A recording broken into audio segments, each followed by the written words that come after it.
یہ شخص نے مجھے قید کر دیا ہے پنجرے کے اندر، اس نے مجھے پکڑ لیا ہے، مجھے اس بات کا افسوس نہیں کہ میں قید ہو گئی ہوں، کہاں افسوس اس بات کا ہے کہ یا رسول اللہ وہ فلاں پہاڑی کے پیچھے میرے 2 بچے ہیں جن کو میں وہاں چھوڑ کر کے آئی تھی، کہا یا رسول اللہ وہ چھوٹے چھوٹے بچے ہیں، اگر میں وہاں نہ پہنچی تو وہ بچے دودھ نہ پینے کی وجہ سے مر جائیں گے، ان کی جان چلی جائے گی، وہ مر جائیں گے۔ کہا یا رسول اللہ مجھے دکھ اپنی جان کا نہیں ہے بلکہ مجھے اپنے بچوں کے جدائی کا دکھ ہے، مجھے اپنے بچوں کے یوں ہی مر جانے کا دکھ ہے۔ کہا یا رسول اللہ مجھے اپنی قید کا غم نہیں ہے۔ حضور رحمت عالم نے پوچھا اچھا چل ہرن پھر یہ بتا کہ تو کیا چاہتی ہے، اچھا پھر یہ بتا کہ تیرا معاملہ کیا ہے، تو مجھ سے کیا چاہتی ہے؟ اس ہرن نے کہا یا رسول اللہ میں کچھ اور نہیں چاہتی، یا رسول اللہ بس میں اتنی مہلت چاہتی ہوں کہ میں اس پہاڑ کے پیچھے جاؤں اور جا کر کے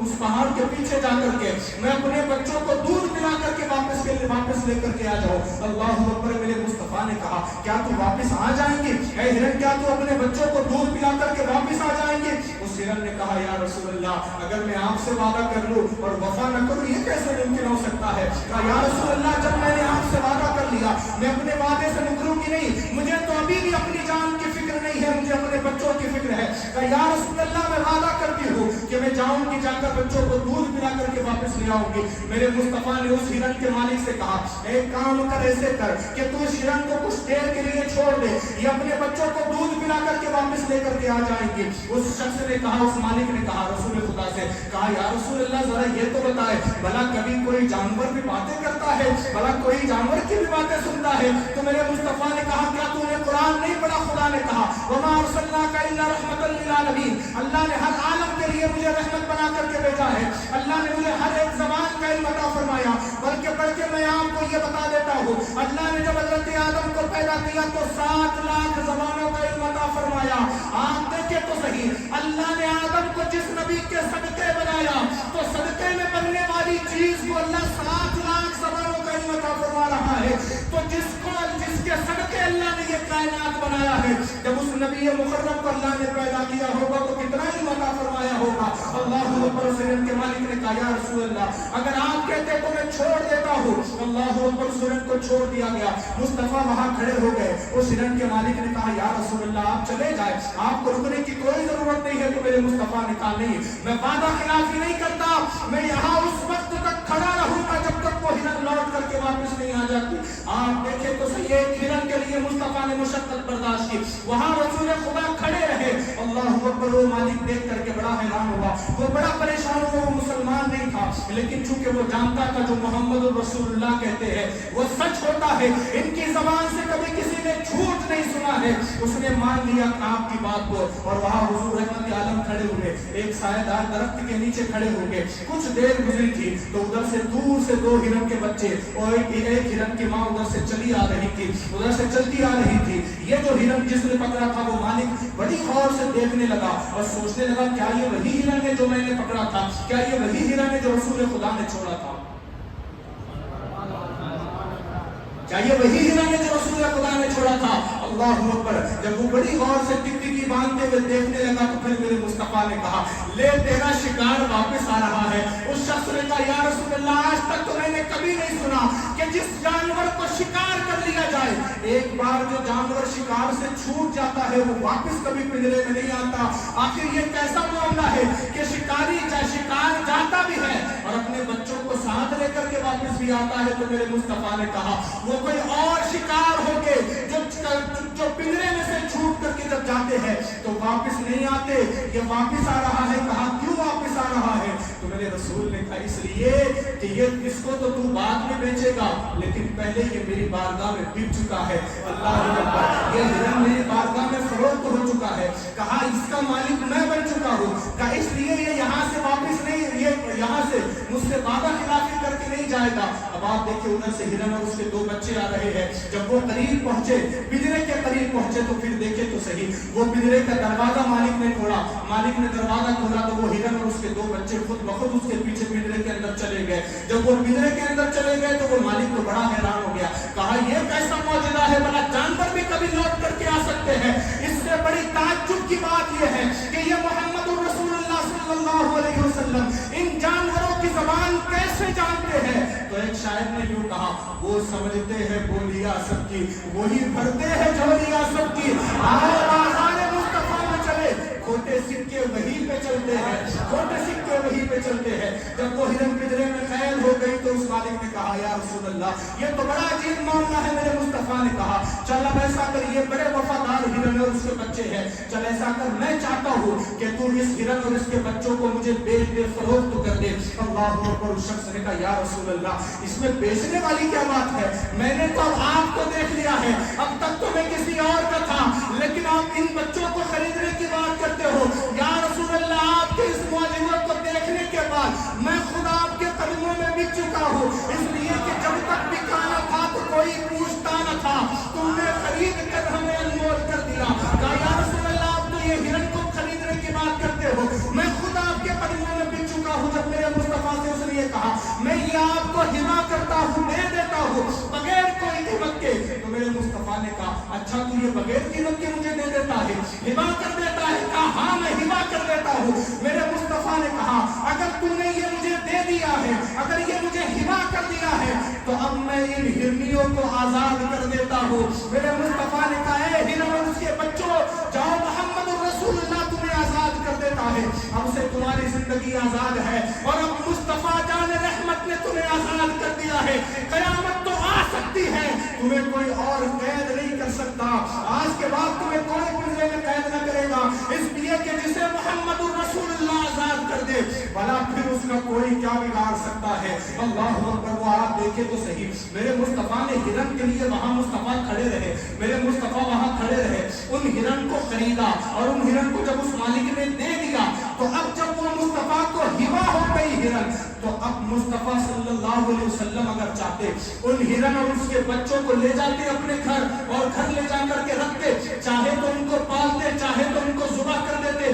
مصطفیٰ پر اختیار تھا اس لیے کہ وہ مالک نے مصطفیٰ کو ہرن دے دی تھی لیکن آپ دیکھیں یہی سے تو پیغام ملتا ہے اگر مصطفیٰ اس ہرن کو اپنے ساتھ لے کر کے آتے تو رحمت للعالمین کا ایک پہلو ادا ہوتا دوسرا ادا نہ ہوتا اگر مصطفیٰ لے کر کے آ جاتے تو وہ جو ہرن کا مالک تھا اس کے لیے حضور رحمت ہوتے لیکن یہ ہرن تو قید ہو کر مصطفیٰ کے ساتھ جاتی اس کے لیے حضور رحمت نہیں ہوتے اس لیے مصطفیٰ نے اس ہرن کو خرید کر آزاد کر دیا اور بتا دیا کہ میں محمد رسول اللہ صرف انسانوں کے لیے رحمت بن کر کے نہیں آیا ہوں بلکہ جانوروں کے لیے رحمت بن کر کے آیا میں صرف انسانوں کے لیے نہیں جانوروں کے لیے رحمت بن کر کے آیا ہوں اور پھر وہ ہرن کے کیا کمال اے ہرن تجھ پر ہمارے ماں باپ قربان تجھے مصطفیٰ نے خریدا تجھے مصطفیٰ نے آزاد کیا اے ہرن تیرے مقدروں کا کیا کہنا تو نے اپنی آنکھوں سے محبوب دو جہاں کا دیدار کیا تو پھر شاعر نے کہا کہ جسے عشق کی ہوا لگی اسے پھر نہ دعا لگی نہ دوا لگی جب وہ ہرن کو مصطفیٰ کے عشق کی ہوا لگی تو پھر وہ ہرن بڑے ناز کرتے ہوئے اپنے پاؤں کو اپنے آپ کو اپنے جسم کو ہوا میں اٹھاتے ہوئے اور بڑے ناز کرتے ہوئے وہاں سے جانے لگے مچلتے ہوئے جانے لگے خوش ہوتے ہوئے جانے لگے اور لوگوں نے پوچھا ایک سوال کیا عالم کے اندر کہا ہرن بتا تو صحیح آخر تو اتنی خوش کیوں ہے تجھے آزاد کر دیا گیا اس لیے خوش ہے آزاد تو پہلے بھی ہوا کرتی تھی اب کیوں اتنی خوش ہے تو اس ہرن نے کہا اس لیے میں زیادہ خوش ہوں آزاد تو پہلے بھی تھی لیکن پہلے کی آزادی کی بات الگ تھی اب کی آزادی کی بات الگ ہے کہا وہ کیسے اس لیے کہ میں پہلے آزاد تھی جب کوئی انسان چاہتا تو مجھے قید کر لیتا لیکن اب مصطفیٰ نے آزاد کر دیا ہے قیامت تک میں کیا میری آنے والی نسلوں کو بھی کوئی قید نہیں کر سکتا اس لیے میں ناز کرتے ہوئے اچھلتے ہوئے خوش ہوتے ہوئے جا رہی ہوں جب وہ شاعر نے یہ انداز دیکھا تو یوں کہا یہ ناز یہ انداز ہمارے نہیں ہوتے جھولی میں اگر ٹکڑے تمہارے نہیں ہوتے ملتی نہ اگر بھی حضور آپ کے در سے اس ٹھاٹ سے منتوں کے گزارے نہیں ہوتے اور بے نام ہی بک جائیے بازار نبی میں اس شان کے سودوں میں خسارے نہیں ہوتے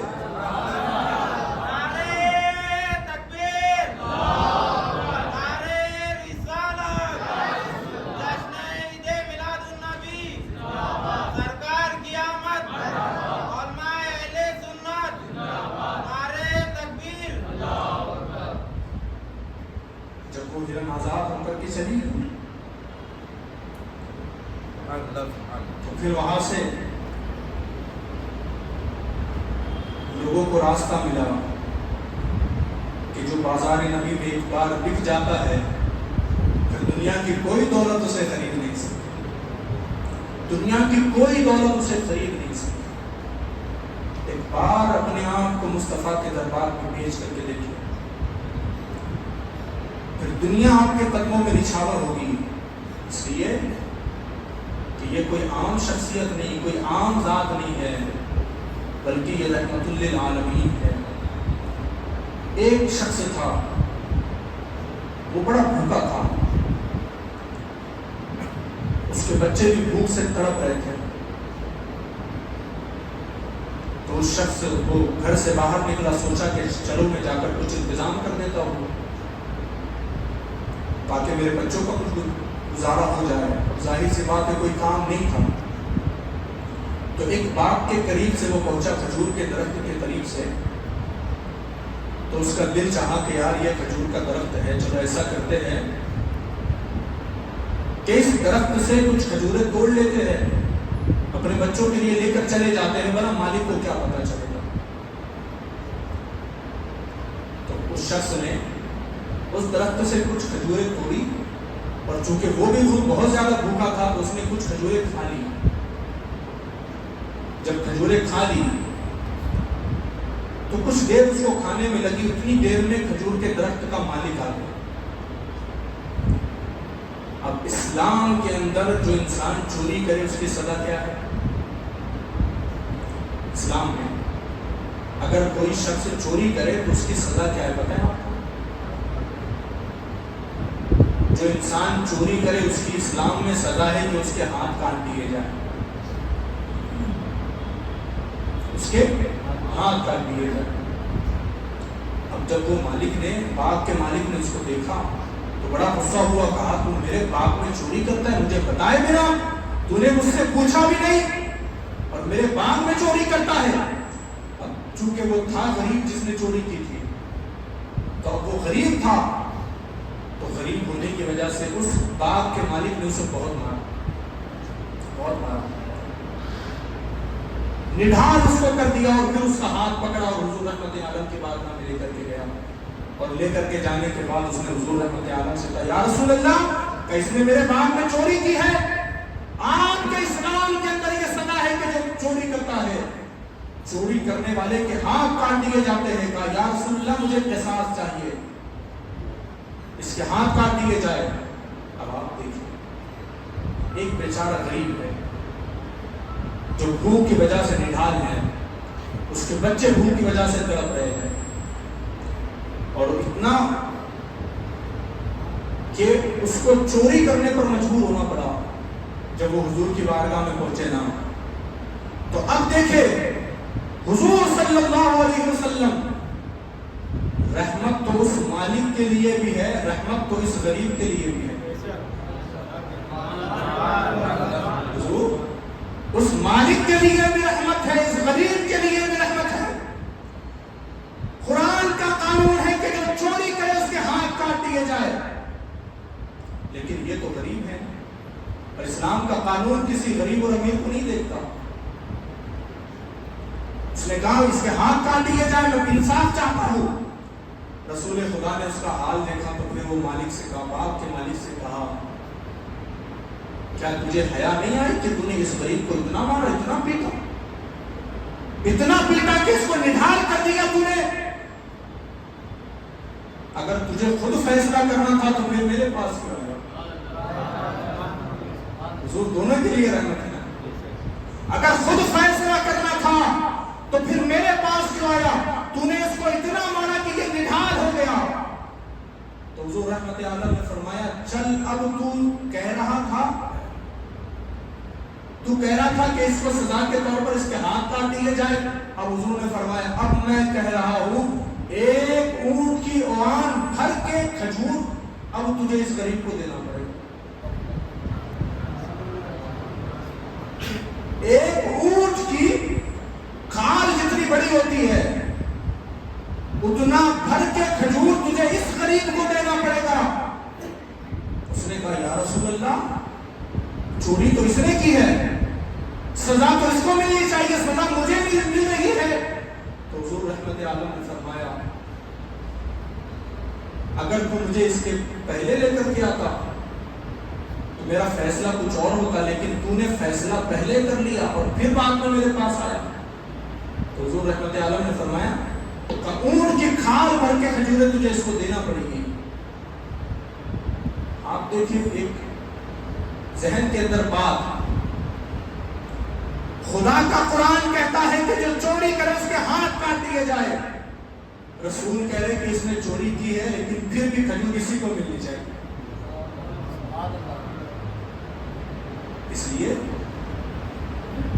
کہ اللہ تبارک و تعالیٰ نے ہمارے نبی کو مختار کل بنا کر کے بھیجا ہے۔ وہ مصطفیٰ کو اللہ نے شان اور عظمت عطا فرمائی ہے کہ مصطفیٰ جب چاہے قانون کو تبدیل کر سکتے ہیں، مصطفیٰ جب چاہے قانون کو بدل سکتے ہیں۔ اس لیے مصطفیٰ نے کہا چوری اس نے کی ہے لیکن کھجوروں کی کھال بھر کے تجھے اس کو غریب کو دینا پڑے گا۔ اللہ اکبر، مصطفیٰ کی نگاہ قیامت تک کو دیکھ رہی تھی، اس لیے کہ مصطفیٰ دیکھ رہے تھے اگر یہی قانون کو فالو کیا گیا کہ اگر کسی نے چوری کی ہے تو اس کے ہاتھ کاٹ دیے جائے، اگر اسی قانون کو مانا گیا تو پھر جو غریب ہونے کی وجہ سے یا بھوک کی وجہ سے چوری کرے گا اور اگر اس غریب کے ہاتھ کاٹ دیے جائے تو بھی انصاف نہ ہوگا۔ اس لیے کہ اگر کسی کو اتنا مجبور ہونا پڑے بھوک کی وجہ سے کہ اس کو چوری کرنی پڑ رہی ہے، کہا یہ معاشرہ میں نہیں دیکھنا چاہتا، تو مصطفیٰ صلی اللہ علیہ وسلم نے قیامت تک آنے والے لوگوں کو بچا دیا اور یہ قانون بنا دیا۔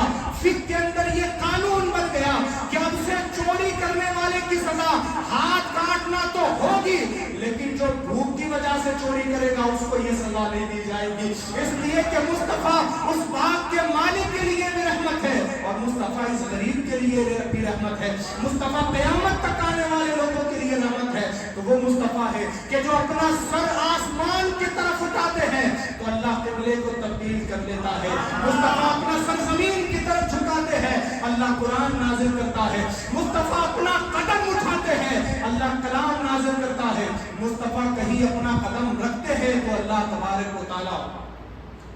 مصطفیٰ کے لیے اس جگہ کو جنت بنا دیتا ہے۔ مصطفیٰ کسی کے کاندھے پر ہاتھ رکھ دے تو خدا اس کو صدیق بنا دیتا ہے، مصطفیٰ کسی کا ہاتھ پکڑ لے خدا اسے عمر خطاب بنا دیتا ہے،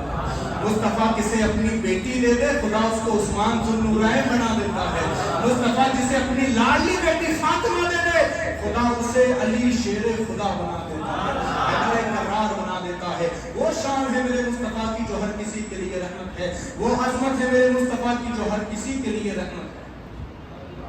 نعرہ تکبیر، نعرہ رسالت، نعرہ رسالت، جشن میلاد میلاد النبی، نعرہ رسالت۔ اب آئیے ہم اپنے موضوع کو اختتام کی طرف لے کر کے چلتے ہیں۔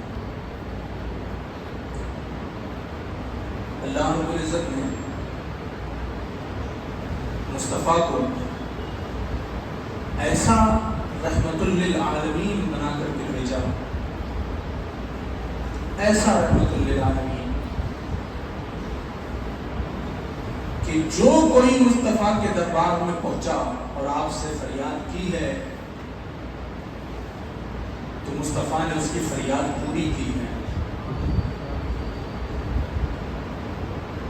اس لیے تو امام اہل سنت اعلیٰ حضرت امام احمد رضا نے کہا کون دیتا ہے دینے کو منہ چاہیے، دینے والا ہے سچا ہمارا۔ تو مصطفیٰ کی جب ولادت ہوئی دنیا کے اندر اندھیرا تھا، ظلمت، مصطفیٰ کی آمد سے پہلے دنیا کے اندر اندھیرا تھا، ظلمت تھا، تاریک تھا، لیکن جب مصطفیٰ آ گئے تو اللہ نے مصطفیٰ کے صدقے میں عالم کو روشن کر دیا۔ حتیٰ کہ حضرت سیدنا حضرت آمنہ رضی اللہ عنہ فرماتی ہے کہ جب میرے گھر میرے بیٹے محمد کی ولادت ہوئی تو ایسا نور پھیلا کہ میں اپنے گھر کی دہلان میں کھڑے ہو کر کے میں عراق کے محلات کو دیکھ سکتا ہوں۔ اپنے گھر کے آنگن میں کھڑے ہو کر کے اس نور کی وجہ سے مجھ پر دنیا کو اللہ نے روشن کر دیا. تو وہ نور والا جب تشریف لایا تو دنیا کے اندر سے ظلمت کا خاتمہ ہوا, اندھیرے کا خاتمہ ہوا. حضرت آدم علیہ السلام کو جب رب العزت نے بنایا نا تو پھر حضرت آدم علیہ السلام سے کہا, آدم کیا تو جانتا ہے؟ آدم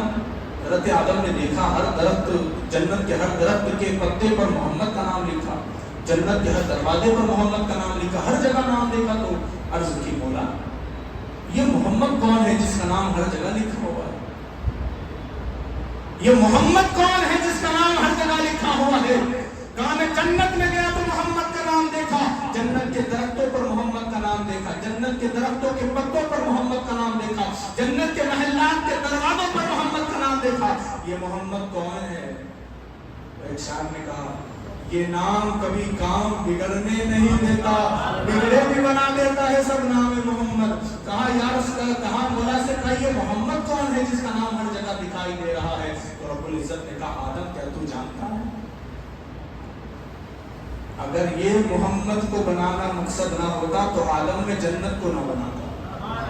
اگر محمد کو بنانا مقصد نہ ہوتا آدم یہ دنیا کو نہ بناتا. اگر محمد کو بنانا مقصد نہ ہوتا یہ آسمان نہ بناتا. اگر محمد کو بنانا مقصد نہ ہوتا یہ زمین کو نہ بچھاتا. اگر محمد کو بنانا مقصد نہ ہوتا تو یہ دنیا ایک کائنات کو نہ سجاتا. حتیٰ کہ آدم, اگر محمد کو بنانا مقصد نہ ہوتا تو آدم تجھے بھی پیدا نہ کرتا, آدم تجھے بھی نہ بناتا. تو پتہ چلا اللہ تبارک و تعالیٰ نے میرے نبی مصطفیٰ صلی اللہ علیہ وسلم کے صدقے میں اس کائنات کو بنایا ہے. اس کائنات کو اللہ تبارک و تعالیٰ نے حضور کے صدقے میں بنایا. ایک اور بات میں آپ کو بتا دوں, یہ دنیا کا جو نظام اللہ نے بنایا, یہ دنیا میں جو انسان اللہ نے بنائے, یہ دنیا جو ترقی کر رہی ہے, دراصل یہ اللہ نے بندوں کے لیے بنائی. دراصل بندوں کے لیے. دنیا کی آسائشیں, دنیا کی سہولتیں, یہ ساری بندوں کے لیے. لیکن آپ دیکھیں, جب بندہ عرض کرے اپنے رب کی بارگاہ میں, کہا مولا تو نے سب کچھ تو ہمارے لیے بنایا, اپنے لیے کیا بنایا؟ مولا تو نے سب کچھ تو ہمارے لیے بنایا, اپنے لیے کیا بنایا؟ تو آواز آتی ہے, کہا میرے بندو, یہ دنیا میں نے تمہارے لیے بنائی, یہ جنت میں نے تمہارے لیے بنائی, یہ آسمان میں نے تمہارے لیے بنائی, یہ زمین میں نے تمہارے لیے بنائی, یہ انسان میں نے تمہارے لیے بنائے. لیکن اپنے لیے کچھ بنایا ہے تو محمد رسول اللہ کو بنایا. تو یہ جو ہے سب حضور کے صدقے میں بنا ہے. اور ایسا صدقہ ہے کہ امام اہل سنت کہتے ہیں, زمین و زمان تمہارے لیے, مکین و مکہ تمہارے لیے, چنی و چنا تمہارے لیے, دہن میں زباں تمہارے لیے, ہم آئے یہاں تمہارے لیے, اٹھے بھی وہاں تمہارے لیے.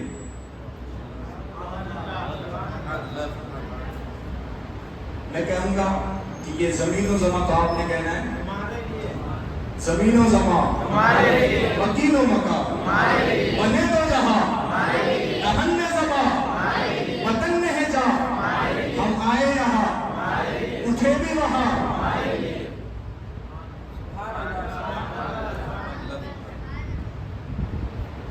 تو وہ رب العزت نے اپنے لیے مصطفیٰ کو بنایا, مصطفیٰ کے صدقے میں کائنات کو پیدا فرمایا. تو اسی رحمت للعالمین کا جشن منایا جا رہا ہے ربیع الاول شریف کی صورت میں. ہر سال یہ عاشقان رسول میلاد النبی کا جشن مناتے ہیں, محفلیں سجاتے ہیں, جلوس نکالتے ہیں, درود شریف کی محفلوں کا انعقاد کرتے ہیں. یہ ساری چیزیں ہیں کیا؟ مصطفیٰ سے محبت کی علامت. لوگ کہتے ہیں نا کہ یہ میلاد منانا کہاں ثابت ہے, میلاد منانا کہاں لکھا ہے, میلاد کس نے منایا تھا؟ پوچھتے ہیں نا لوگ, یہ میلاد منانا کہاں لکھا ہے؟ ان سے کہہ دیجئے گا میلاد منانا ہم سنیوں کی قسمت میں لکھا ہوا ہے. اس لیے کہ نثار تیری چہل پہل ہزاروں عید ربیع الاول, سوائے ابلیس کے جہاں میں سبھی تو خوشیاں منا رہے ہیں. سوائے ابلیس کے جہاں میں سبھی تو خوشیاں منا رہے ہیں. اور امام نے کہا حشر تک ڈالیں گے ہم پیدائش مولا کی روح, مثل فارس نجد کے قلعے گراتے جائیں گے اور خاک ہو جائیں ابو جہل کر مگر ہم کو لگا دم میں جب تک دم ہے ذکر ان کا سناتے جائیں دم میں جب تک دم ہے ذکر ان کا سناتے جائیں گے اور کہا کیجئے چرچا انہی کا صبح و شام جانے کافر پر قیامت کیجئے اور جو نہ بھولا ہم غریبوں کو رضا یاد اس کی اپنی عادت کیجئے اور لمحے مصطفیٰ کو یاد کریں مصطفیٰ کی محبت کے اندر اضافہ کریں میں آپ کو بتا دوں ہم جب اپنے گھروں میں جھنڈے لگاتے ہیں تو کچھ لوگ اعتراض کرتے ہیں نا یہ جھنڈا کیوں لگایا صحابہ نے لگایا تھا کیا انہوں نے لگایا تھا کیا انہوں نے لگایا تھا کیا کرتے ہیں اعتراض کرتے ہیں نا جواب دوں آپ کو تاکہ آپ کو کسی اور کو دینے کے لیے آسانی ہو یہ جھنڈے کیوں لگاتے ہیں جھنڈے اس لیے لگاتے شفا شریف کی حدیث ہے حدیث میں آیا ہے کہ جب مصطفیٰ کی ولادت ہوئی تو اللہ نے جبریل کو 3 جھنڈے لے کر کے بھیجا حضرت جبریل علیہ السلام نے ایک جھنڈا مشرق میں گاڑا ایک مغرب میں گاڑا ایک کعبے کی چھت کے اوپر آپ نے جھنڈا گاڑا تو ہمیں جھنڈا لگانے کا ثبوت وہاں سے ملا اس لیے تو امام نے کہا روح النبی نے گاڑا کعبے کی چھت پہ جھنڈا تا عرش اڑا پھریرا صبح شب ولادت تا عرش اڑا پھریرا صبح شب ولادت اور جب ابھی 15 اگست ہو 26 جنوری ہو تو ہم اپنے گھر کے اوپر جھنڈا لگاتے ہیں نا لگانا بھی چاہیے وطن سے محبت میں لگاتے ہیں نا تو جب کسی کے گھر کے چھت پہ اگر وطن کی محبت میں اگر کوئی جھنڈا ہو کسی کے گھر کی چھت پہ ترنگا کسی کو نظر آ جائے تو وہ دور سے دیکھ کر کے کہتا ہے یار یہ مکان والا جو ہے نا حضور سے محبت یہ تو دور سے دیکھ کر کہتا ہے یار یہ مکان والا جو ہے نا یہ اپنے وطن سے بڑی محبت کرنے والا نظر آتا ہے اپنے وطن سے بڑی محبت کرتا ہے اسی لیے تو اس نے اپنے گھر کی چھت پہ وطن کا جھنڈا لگایا تو اگر گھر پہ ترنگا لگایا جائے تو اس سے پتہ چلتا ہے یہ وطن سے محبت کرتا ہے اس لیے ہم اپنے گھروں پر پرچم رسالت لگاتے ہیں تاکہ لوگوں کو پتہ چل جائے یہ نبی سے محبت کرنے والا یہ نبی سے محبت کرنے والا ایک اور فائدہ آپ کو بتا دوں اپنے گھر کی چھت پہ اگر جھنڈا لگائے نا تو ایک فائدہ ہوتا ہے ترنگا لگائے تو دور سے دیکھ کر کے کوئی یہی بولے گا ہاں ہوگا کوئی یہ وطن سے محبت کرنے والا لیکن پرچم رسالت اگر اپنے گھر پہ لگائے تو فائدہ کیا ہے بتاؤ اپنے گھر کی چھت پہ جب تو آپ نے مصطفیٰ کا پرچم لگایا پرچم رسالت لگایا تو فائدہ یہ ہوتا ہے جب خدا روزی کے فرشتوں کو صبح صبح بھیجتا ہے تمہارے گھروں میں تو وہ پرچم لگے ہوئے گھر دور سے نظر آ جاتے ہیں اور جن گھروں پہ پرچم لگے تو دور سے نظر آتے ہیں تو آپ دیکھیں تو صحیح اگر کسی کے گھر پہ وطن کا جھنڈا لگا ہو تو انسان کہتا ہے یار یہ تو اپنا ہے کسی کے گھر پہ رسالت کا پرچم لگا ہو تو فرشتے کہتے ہیں یار یہ تو اپنا ہے خدا کی ساری رحمتیں اور نعمتیں اٹھاؤ اور اسی گھر کی دہلیز پہ لا کر کے رحمتیں خدا کی چھوڑ دو خدا کی برکتیں اسی کے گھر پہ دے دو یہی تو فائدہ ہے اور میلاد النبی جب آتا ہے تو لوگ اعتراض کرتے حضور کے پیدائش پر جشن کیوں مناتے ہو کسی کے گھر میں بچہ پیدا ہوتا ہے تو گھر والا خوشی مناتا ہے یا بازو والا کون مناتا ہے گھر والا مناتا ہے نا تو اس سے پتہ چلتا ہے مصطفیٰ کی ولادت پر خوشی وہی مناتا ہے جو مصطفیٰ کا غلام ہوتا ہے مصطفیٰ کا عاشق ہوتا ہے جو باہر والا ہوتا ہے اسے کوئی خوشی نہیں اسے کوئی خوشی نہیں خوشی وہی منائے گا جو مصطفیٰ کا عاشق ہوگا تو ہم ربیع الاول شریف میں خوشیاں مناتے ہیں ربیع الاول شریف میں جھنڈے لگاتے ہیں اپنے گھروں کو لائٹنگ سے سجاتے ہیں ماشاءاللہ یہ مسجد بھی سجی ہے اور پوری گلی آپ لوگوں نے سجائی ہے مسجد کے ذمہ داران اور ہمارے استاد گرامی حافظ شریف صاحب قابل مبارکباد ہے اور آپ لوگوں تک یہ دلائل پہنچانے کے لیے انہوں نے اس پروگرام کو بھی آرگنائز کیا اللہ ان تمام کا حضرت کو ہمارے استاد گرامی کو بدلہ عطا فرمائے ہمیں چاہیے کہ ہم اسی طرح سے مصطفیٰ کا میلاد مناتے رہے ہر سال مناتے رہے تاکہ اللہ تبارک و تعالی ہمارا شمار مصطفیٰ کے غلاموں میں لکھ دے اللہ تبارک و تعالی ہم تمام کو توفیق عطا فرمائے کہنے سننے میں جو غلطی ہو اللہ اپنے فضل و کرم سے معاف فرما لے استغفر اللہ ربی من کل ذنب واتوب الیہ لا الہ الا اللہ محمد رسول اللہ صلی اللہ علیہ وسلم السلام علیکم ورحمۃ اللہ